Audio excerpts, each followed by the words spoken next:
Hey there, Parkside.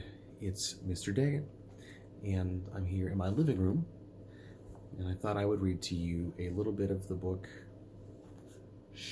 Shrink.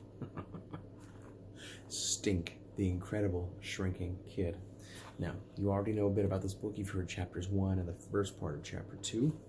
I'm going to read for you the second part of chapter 2, which starts on page 22. So if you don't have your book already, you can get it out, follow along, or you can just listen. Stink raised his hand. "Is that a true story?" Mrs. D laughed. "I'm afraid not," she said. "It's fantasy." "Fantasy is my favorite," said Sophie of the Elves, "especially hobbits and elves." "Are you sure it's fantasy?" asked Stink. "Because that kid is a lot like me. Because I'm... Stink could not make himself say shrinking. "Because you both turned another color?" asked Webster. "Because I like to read everything on the cereal box too," said Stink. "Okay," said Mrs. Dempster.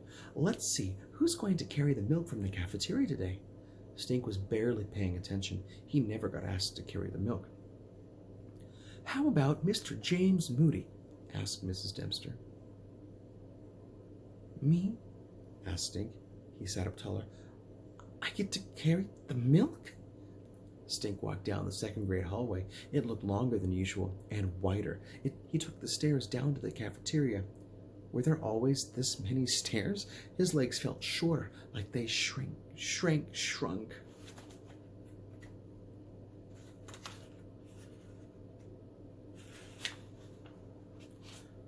Stink got the milk crate. He carried the milk up the stairs, past the office, and past the teacher's room. Now his arms felt shorter. He needed a rest. He set the milk down outside the nurse's office. "Hi, Stink," called Mrs. Bell. "I see you have a new hairstyle." "My sister turned it orange," said Stink. "So, what brings you here today? Headache? Sore throat? There's a lot going around, you know." "Is shrinking going around?" asked Stink. "Because I think I'm shrinking." "As in getting shorter." "You're shrinking? What makes you think so?" "My sister, I mean, she measures me every morning, and I'm always 3 feet 8 inches. But last night she measured me before I went to bed, and I'd shrunk. I was only 3 feet 7 3/4 inches. I'm a whole 1/4 inch shorter." "Oh, don't worry, honey," said Mrs. Bell. "Everybody shrinks during the day. We're all a little shorter at night than we are in the morning." "Seriously?" "Seriously, from gravity and all the walking around we do, the pads between our bones shrink during the day. At night, they soak up water and expand again." "We all shrink?" asked Stink. "That's what I'm saying. Everybody shrinks." "Scientific," said Stink. I love this. I hope you're enjoying this book. If you notice, there's a little comic right here.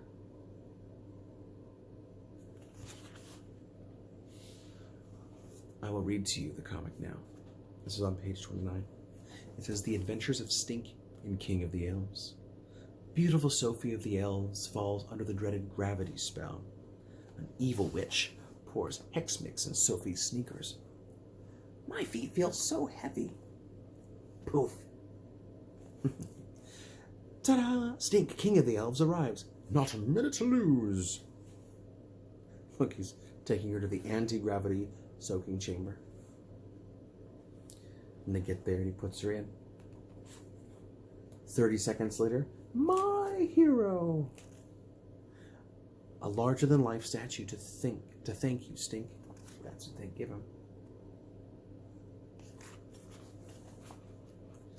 So now, we are on to chapter 3, which is not me. But I hope you've enjoyed this book. Stink, the Incredible Shrinking Kid by Megan McDonald. Please keep reading and have a wonderful day from my living room to yours. Thank you.